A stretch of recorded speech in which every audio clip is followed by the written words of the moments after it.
नमस्कार दोस्तों, मैं दिग्विजय सिंह आप सबका बहुत स्वागत करता हूं दिग्विजय इकोनॉमिका में। कैसे हैं आप लोग और कैसे चल रही है आपकी जीत की तैयारी। दोस्तों, आज की वीडियो में मैं बैलेंस ऑफ पेमेंट के ऊपर बात करने वाला हूं। ये बैलेंस ऑफ पेमेंट के ऊपर दूसरा वीडियो है।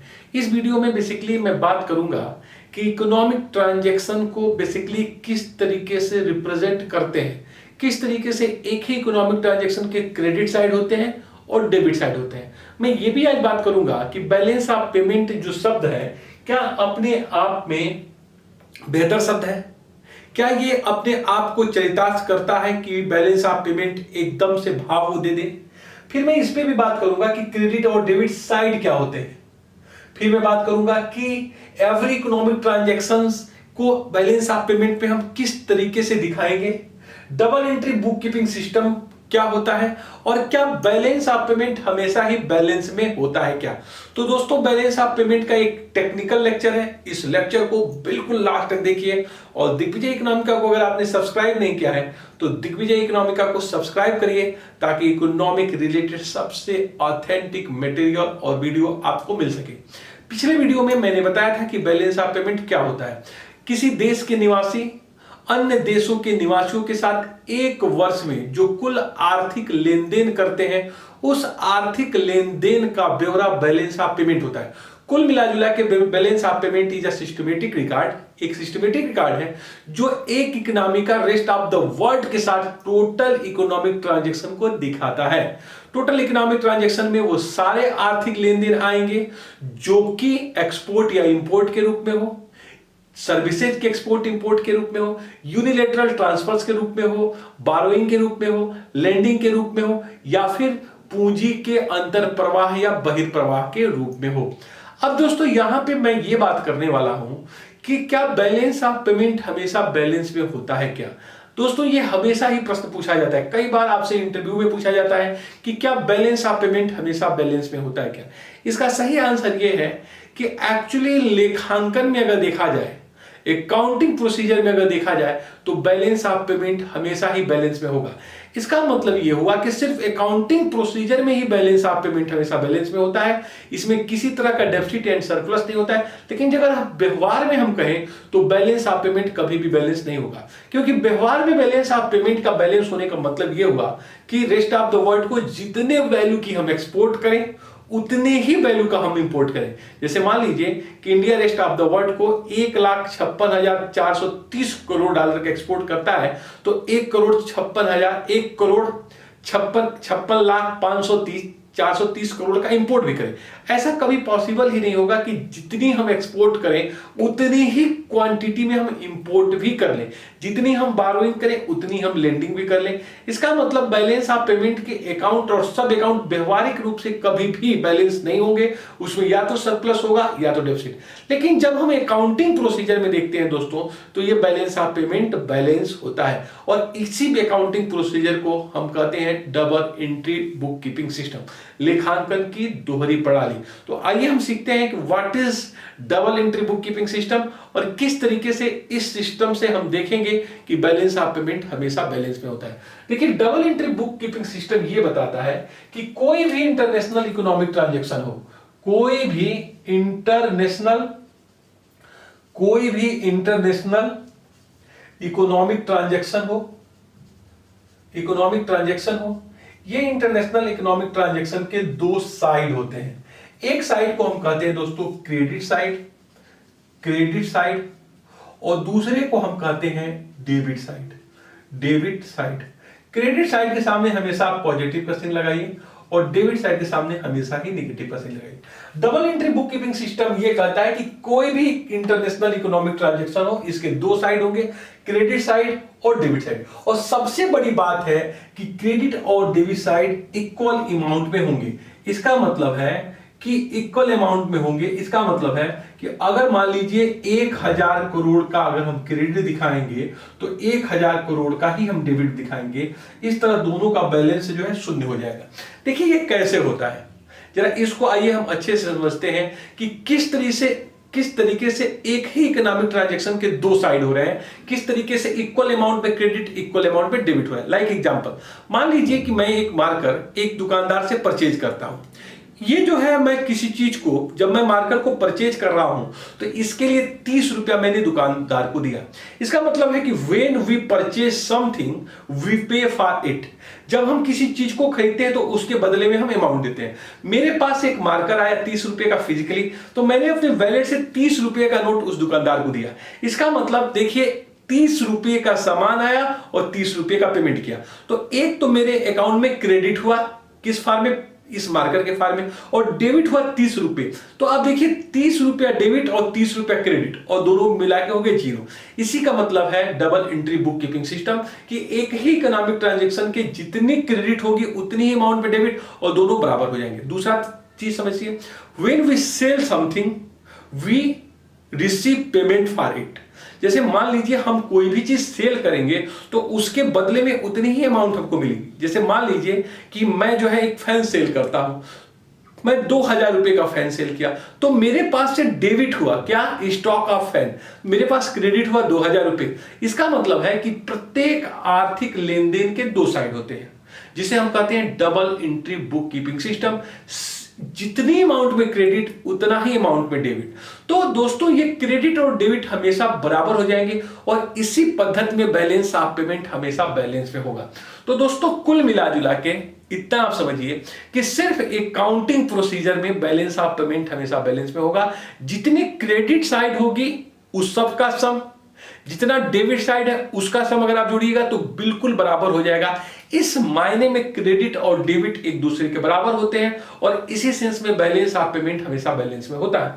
अब इसको बैलेंस ऑफ पेमेंट में हम दिखाते कैसे हैं, इसे हम आपको एक एग्जांपल के माध्यम से समझाने का प्रयास कर रहे हैं। हम इंडिया और यूएसए के बैलेंस ऑफ पेमेंट को लेके चल रहे हैं, और इसको आइए मैं आपको दिखाता हूं कि किस तरीके से क्रेडिट और डेबिट माध्यम से दिखाएंगे। जैसे मान लीजिए कि यूएसए ने इंडिया को $500 मिलियन का एक्सपोर्ट किया। बहुत ध्यान से समझिएगा। मान लीजिए कि यूएसए ने इंडिया को आईफोन बेच दिया, मोबाइल फोन बेच दिया, ओके, मोबाइल फोन बेच दिया $500 मिलियन का। अब इसको क्रेडिट और डेबिट साइड से मैं दिखाता हूं कि किस तरीके से इसको दिखाया जाएगा जिससे कि बैलेंस जो है 0 हो जाएगा।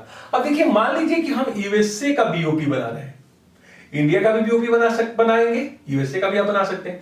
जब यूएसए का हम बनाएंगे तो एक चीज यहां पे लिखिए क्रेडिट, और जहां पे आप क्रेडिट लिखिए वहां पे लगाइए पॉजिटिव साइन, यहां पे लिखिए डेबिट, और जहां पे डेबिट है वहीं पे लिखिए नेगेटिव साइन। चूंकि यूएसए ने एक्सपोर्ट किया है तो मैं आपको बता चुका हूं कि जब भी कोई इकोनॉमी एक्सपोर्ट करेगा तो उसके पास डॉलर आएंगे और हमेशा वो क्रेडिट साइड का होगा। इसका मतलब यूएसए ने अगर $500 मिलियन का मोबाइल फोन एक्सपोर्ट किया है तो उसके अकाउंट में $500 मिलियन यहां पॉजिटिव साइन क्रेडिट के रूप में आएगा। लेकिन दोस्तों आप जरा सोचिए कि यूएसए में अगर उसने यूएसए ने एक्सपोर्ट किया है तो क्रेडिट हुआ $500 मिलियन, लेकिन इंडिया को बदले में क्या मिला है, इंडिया को मिला है मोबाइल फोन। इसका मतलब ये जो है यूएसए का शॉर्ट रन कैपिटल आउटफ्लो दिखाएगा, और ये कैपिटल आउटफ्लो दिखाएगा डेबिट साइड में $500 मिलियन का। कुल मिला जुला के ये 500 प्लस और ये 500 मिलियन, और ये हो गया 0। अब आप देखिए यूएसए के बैलेंस ऑफ पेमेंट में जब यूएसए ने इंडिया को $500 मिलियन का मोबाइल फोन एक्सपोर्ट किया है तो क्रेडिट साइड चूंकि वो डॉलर प्राप्त करेगा तो 500 यहां पे जो मिलियन डॉलर है वो पॉजिटिव साइन के साथ है। लेकिन जब भी किसी इकोनॉमी की असेट्स बढ़ेगी, बहुत ध्यान से इस बात को समझिएगा, जब भी किसी इकोनॉमी की असेट्स बढ़ेगी तो इसको बैलेंस ऑफ पेमेंट में माना जाएगा शॉर्ट रन कैपिटल आउटफ्लो, और जो ही आप कैपिटल आउटफ्लो लिखेंगे ही ये डेबिट हो जाएगा, क्योंकि मैंने बताया है कि जब भी हम कैपिटल का आउटफ्लो या एक्सपोर्ट दिखाते हैं वो डेबिट होता है। तो 500 plus 500 minus million dollar equal to 0। इसी प्रोसीजर को हम कहते हैं double entry book keeping system, और इसी प्रोसीजर में बैलेंस ऑफ पेमेंट हमेशा बैलेंस होता है। टेक्निकली मैं बताऊं तो बैलेंस ऑफ पेमेंट व्यवहारिक रूप से कभी भी बैलेंस नहीं होगा, उसमें या तो डेफिसिट होगा या तो सरप्लस होगा। लेकिन अकाउंटिंग प्रोसीजर जिसे हम double entry book keeping system कहते हैं, इस प्रोसीजर में बैलेंस ऑफ पेमेंट हमेशा ही बैलेंस होता है, क्योंकि जितनी अकाउंट क्रेडिट होगी उतनी ही डेबिट हो जाएगी। अगर इसी आप बैलेंस ऑफ पेमेंट को इंडिया के पॉइंट ऑफ व्यू से बना सके, तो इंडिया के पॉइंट ऑफ व्यू से भी अगर आप बनाएंगे तो कुछ रिजल्ट आपको ऐसे ही मिलेगा। अगर इंडिया यहां पे हम लिख दें, तो चूंकि यूएसए ने एक्सपोर्ट किया है और इंडिया ने अगर यहां इंपोर्ट अगर हम दिखा दें, इंडिया का इंपोर्ट दिखा दें, इंडिया का अगर इंपोर्ट हम दिखा दें यहां पे, तो इंडिया का इंपोर्ट है तो यहां क्या हो जाएगा 500 माइनस के रूप में हो जाएगा। लेकिन जो है इंडिया के लिए यहां पे हो जाएगा सॉर्टन कैपिटल इनफ्लो, सॉर्टन कैपिटल इनफ्लो, चूंकि मेरे वहां मोबाइल आ रहा है तो यहां पे हो जाएगा 500। तो यहां भी देखिए इंडिया के पॉइंट ऑफ व्यू से भी हो गया 0। अब मैं यहां पे बैलेंस ऑफ पेमेंट इंडिया के पॉइंट ऑफ व्यू से मंगाया हूं, क्योंकि इंडिया वो मोबाइल फोन का इंपोर्ट कर रहा है, इसका मतलब है $500 मिलियन वो यूएसए को देगा, तो यहां हमने डेबिट में लिखा है। लेकिन ये सॉर्टन कैपिटल इनफ्लो हो गया, क्योंकि मोबाइल 500 का मेरे पास आया है। इस सिचुएशन में आप देखिए 0 हो गया। तो दोस्तों प्रत्येक आर्थिक लेन देन जो होता है इसी सेंस में हमेशा बैलेंस ऑफ पेमेंट हमेशा बैलेंस में होगा, क्योंकि जितने भी आर्थिक लेन देन होंगे वो क्रेडिट और डेबिट फॉर्म में होगा। चलिए एक और भी एग्जांपल मैं बताता हूं, और ये एग्जांपल देखिए आईएएस के प्रीलिम्स एग्जाम में पूछा गया था, इसको जरा ध्यान से आप समझिए।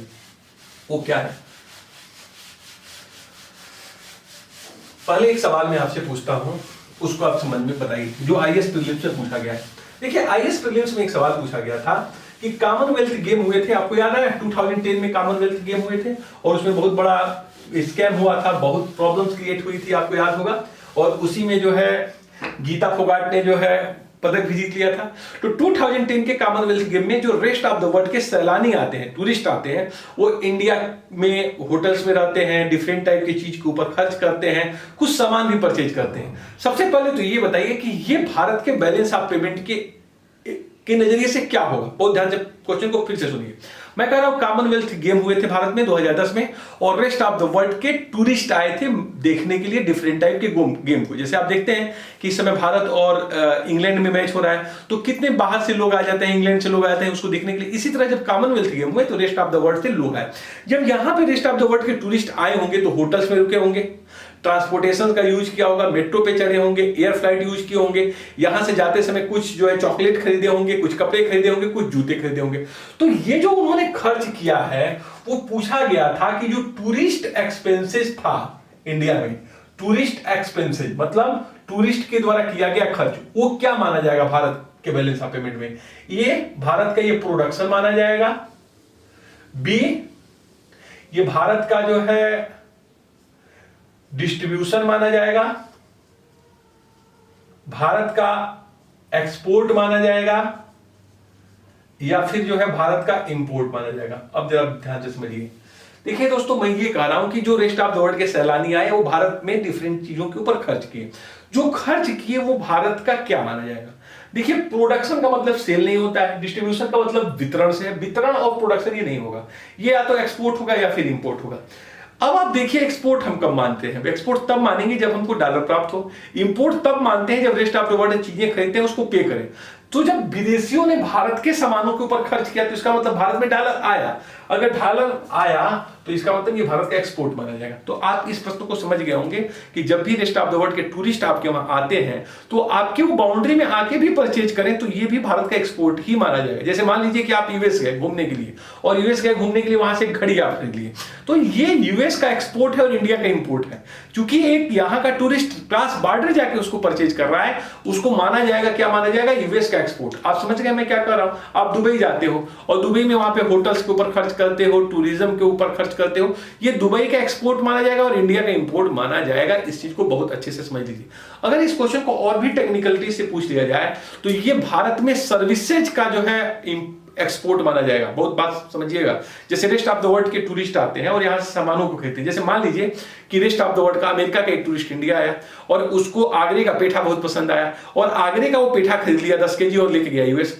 ये भारत के सर्विस का एक्सपोर्ट माना जाएगा, गुड्स का एक्सपोर्ट नहीं माना जाएगा। इस बात को बहुत ध्यान से समझिएगा कि जब भी जो टूरिस्ट एक्सपेंसेज होते हैं वो सर्विस अकाउंट में दिखाए जाते हैं। जब मैं आपको नेक्स्ट क्लास में बैलेंस ऑफ पेमेंट का स्ट्रक्चर बताऊंगा तो बिल्कुल क्लियर करूंगा कि जो इंडिविजुअल आइटम होते हैं उसमें या तो आप सर्विस को लेते हो या फिर इनकम को लेते हो या फिर ट्रांसफर को लेते हो। तो जो सारे सर्विसेज हैं जो टूरिस्ट ने यहां पे खरीदा है उसको कभी भी एक्सपोर्ट ऑफ गुड्स नहीं मानते हैं, क्योंकि कभी भी वो पोर्ट पे रिकॉर्ड नहीं की जाती है। इसलिए इसे हम मानेंगे एक्सपोर्ट ऑफ सर्विसेज। आप समझ गए मैं क्या कह रहा हूं? थोड़ा सा टेक्निकल है, समझिए। जैसे लाइक एग्जांपल, फिर से दूसरा एग्जांपल समझिए। मान लीजिए आप दुबई गए और दुबई से आते समय वहां से एक टॉर्च खरीद के लाए। देखिए आप बहुत लोग जाते हैं गल्फ नेशन, वहां से टॉर्च खरीद के लाते हैं, वहां से कैमरा खरीद के लाते हैं, वहां से आईफोन खरीद के लाते हैं। तो जब तुम दुबई गए और वहां से एक टॉर्च खरीद लिए, एक आईफोन खरीद लिए, तो ये दुबई का एक्सपोर्ट हो गया और इंडिया का इंपोर्ट हो गया। लेकिन ये दुबई का एक्सपोर्ट ऑफ गुड्स नहीं है और ये इंडिया का इंपोर्ट ऑफ गुड्स नहीं है।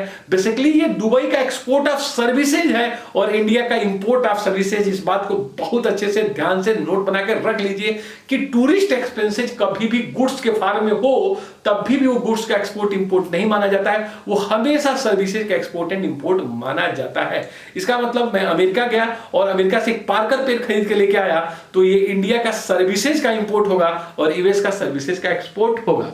तो दोस्तों इसी तरीके से आपको मैं बताऊं, हमेशा जो बैलेंस ऑफ पेमेंट होगा उसके डबल जो है अकाउंटिंग होगी। जैसे मान लीजिए कि मैं अमेरिका गया, मान लीजिए मैं हूं दिग्विजय सिंह और मैं यूएस गया और यूएसए में एक जो है $50 का पेन परचेज किया। अब देखिए, अगर मैं $50 का पेन परचेज किया और तुम यूएसए का बीओपी बनाओ, यूएसए का बैलेंस ऑफ पेमेंट, तो यहां पे लिखो पहले क्रेडिट और फिर लिखो डेबिट। अब तुम यूएसए का बना रहे हो तो यूएसए में क्या हो जाएगा, ये यूएसए का एक्सपोर्ट हो जाएगा। और किसका एक्सपोर्ट होगा? गुड्स का, सर्विसेज का? बताइए आप लोग किसका होगा? सर्विसेज का होगा। तो चूंकि यूएस एक्सपोर्ट कर रहा है $50 का, तो क्रेडिट हम लिखेंगे, यहां पे क्रेडिट लिखेंगे, पॉजिटिव यहां साइन लगाएंगे और $50 लिखेंगे। लेकिन दोस्तों इंडिया में जो यूएसए में जो है ये $50 का डेबिट भी होगा, क्योंकि ये दिखाएगा उसका शॉर्ट रन कैपिटल आउटफ्लो और इस अकॉर्डिंग यहां पे आएगा जीरो बैलेंस। इसी सिचुएशन में कि जो भी अकाउंटिंग हम दिखाएंगे बैलेंस ऑफ पेमेंट में, क्रेडिट और डेबिट हमेशा बराबर होंगे और इसी सेंस में बैलेंस ऑफ पेमेंट तो बैलेंस होता है। तो जब भी आपसे इंटरव्यू में, मेंस में क्वेश्चन पूछा जाए कि क्या बैलेंस ऑफ पेमेंट बराबर है, तो आप बताइएगा कि सिर्फ अकाउंटिंग प्रोसीजर में, जिसको हम कहते हैं double entry book keeping system, इसी प्रोसीजर में बैलेंस ऑफ पेमेंट हमेशा बैलेंस होता है। बाकी प्रैक्टिकली आप देखेंगे, टेक्निकली देखेंगे तो बैलेंस ऑफ पेमेंट में नो डाउट डेफिसिट होता है, सरप्लस होता है। अगर डेफिसिट नहीं होता तो क्यों आप कहते हैं कि हमारे करंट अकाउंट की स्थिति बड़ी खराब है? क्यों आप कहते हैं किसी इकोनॉमी की बैलेंस ऑफ पेमेंट की स्थिति खराब है अगर वो हमेशा बैलेंस? तो सिर्फ व्यवहारिक रूप में इसमें पाया जाएगा deficit, surplus, but accounting procedure में बैलेंस होता है। प्रश्न एक पूछा गया था, देखिए ये कि क्या बैलेंस ऑफ पेमेंट अपने आप में जो ये नाम है क्या वो सही नाम है क्या? देखिए बैलेंस ऑफ पेमेंट शब्द एक कंफ्यूजिंग वर्ड है। इसमें यह लगता है कि ये सिर्फ पेमेंट का बैलेंस है, लेकिन मैं आपको बता रहा हूं कि जब मैं रेस्ट ऑफ द वर्ल्ड से टोटल इकोनॉमिक ट्रांजैक्शन का लेन देन करता हूं तो इसमें दोनों चीजें आती हैं। इसमें जो है हमारा रिसीविंग भी है और हमारा पेमेंट भी है। अगर मैं रेस्ट ऑफ द वर्ल्ड से चीजों को परचेज करता हूं तो मैं पे करता हूं और मैं सेल करता हूं तो रिसीट करता हूं। इसका मतलब ये जो है बैलेंस ऑफ पेमेंट जो शब्द है, यहां पे लगता है कि सिर्फ पेमेंट का बैलेंस है, लेकिन यहां पे जो बैलेंस ऑफ पेमेंट है वो पेमेंट का नहीं है, बल्कि बैलेंस ऑफ इंटरनेशनल ट्रांजैक्शन है। बैलेंस ऑफ इंटरनेशनल ट्रांजैक्शन है। जो इंटरनेशनल ट्रांजैक्शन है, इंटरनेशनल ट्रांजैक्शन का मतलब दोनों चीज हो गया, पेमेंट भी हो गया और रिसीट्स भी हो गया। तो ये जो है थोड़ा सा कंफ्यूजिंग टर्म्स माना जाता है कि बैलेंस ऑफ पेमेंट अपने आप में सही शब्द नहीं लगता है। इसके लिए सही जो शब्द हो सकता है balance in international economic transaction हो सकता है, लेकिन हम इसको बीओपी ही कहते हैं, क्योंकि यहां पे पेमेंट का मतलब आप सिर्फ पेमेंट से मतलब आएगा, रिसीट्स और पेमेंट दोनों का ही ये स्टेटमेंट होता है। इसलिए इसके लिए और भी अगर बेहतर नाम सुझाया जा सकता है तो balance in international economic transaction आप इसके लिए बोल सकते हो, ये आपसे पूछा जा सकता है। तो दोस्तों ये रहा हम लोगों का कि बैलेंस ऑफ पेमेंट होता क्या है, डेफिनेशन के रूप में मैंने थोड़ा बताया। फिर मैंने बताया कि double entry book keeping system क्या होता है, एक ही ट्रांजैक्शन के डबल साइड क्रेडिट डेबिट और इक्वल अमाउंट में क्रेडिट डेबिट और कुल मिला के ये हो जाते हैं जीरो। इसी प्रणाली को हम कहते हैं double entry book keeping system और इसी लेखांकन की अकाउंटिंग प्रोसीजर में बैलेंस ऑफ पेमेंट हमेशा बैलेंस होता है। बाकी टेक्निकली आप देखोगे व्यवहारिक रूप में ये कभी भी बैलेंस नहीं होगा, या तो सरप्लस होगा या फिर डेफिसिट होगा। और बैलेंस ऑफ पेमेंट के लिए और बेहतर शब्द हो सकता है balance in international economic transaction, जिसमें रिसीट्स और पेमेंट दोनों होता है। तो कुल मिलाजुला के एक टेक्निकल क्लास था। मैंने आप में बहुत इंपॉर्टेंट चीज ये भी बताई कि जब आप अमेरिका में जाओ और वहां से कोई सामान खरीदो, गुड्स खरीदो, तो ये गुड्स का इंपोर्ट नहीं होगा, सर्विसेज का इंपोर्ट होगा और यूएसए जो है ये सर्विसेज का एक्सपोर्ट में उसको गिनेगा। तो दोस्तों बस हम पूरा प्रयास कर रहे हैं कि आपको इकोनॉमिक्स का सबसे ऑथेंटिक, सबसे बेहतर वीडियो प्रोवाइड करूं, जो कि कोई पेमेंट लेके भी आपको प्रोवाइड ना कर सके। क्या आप अपनी क्षमताओं का पूरा उपयोग कर रहे हैं? जिस दिन मैं पढ़ाई नहीं करता हूं, अच्छे पोस्ट पे हूं, फिर भी मुझे लगता है कि आज मेरा दिन बेकार गया, छुट्टी बेकार चली गई, मैंने कुछ पढ़ा नहीं, कुछ लिखा नहीं, कुछ दिया नहीं, कुछ प्रोडक्टिव करो। आप तो जीवन निर्माण की प्रक्रिया से जा रहे हो। जीवन निर्माण की प्रक्रिया में याद रखिएगा एक एक दिन का महत्व है। प्रत्येक दिन का एवेल्युएशन करिए कि मैंने आज क्या किया, मैंने क्या कुछ नया सीखा। अगर आप किसी दिन कुछ नया नहीं सीखते हो तो उस दिन पूरा दिन आपने अपना खत्म कर दिया है, फिनिश्ड किया है, बर्बाद किया है, फिनिश किया है। मत करिए, मत करिए। प्रत्येक दिन सिंसियर तरीके से जीजिए, कुछ अच्छा सीखने का प्रयास, कुछ हमेशा जो है सकारात्मक सोचिए, कुछ अच्छा करिए, कुछ लिखिए, कुछ पढ़िए। सही समय है क्षमताओं का सही उपयोग का। इस समय को जाने मत दीजिए। एक ही चीज है जो चला जाता है, लौट के वापस नहीं आता है, वो है आपका समय। आपका समय जो है वापस नहीं आएगा। आप ऐसे ही समय को जाने देंगे, एक समय ऐसा आएगा ओवर एज हो जाओगे, फिर पछता के क्या करोगे? तब पछताए क्या हो जब चिड़िया चुग गई खेत। अभी समय है, अभी ऊर्जा है, बस लग जाओ। क्षमताओं के सही समय का है, उपयोग का यही समय है। अगर आप अपनी क्षमताओं का प्रयोग करिएगा, समय का रिस्पेक्ट करिएगा, तो समय आपको बहुत रिस्पेक्ट करेगा, बहुत रिस्पेक्ट करेगा। कुछ अच्छा करो, कुछ बड़ा करो, कुछ करके दिखाओ, कुछ बन के दिखाओ। Thank you so much for watching Digvijay Economica. God bless you dear friends.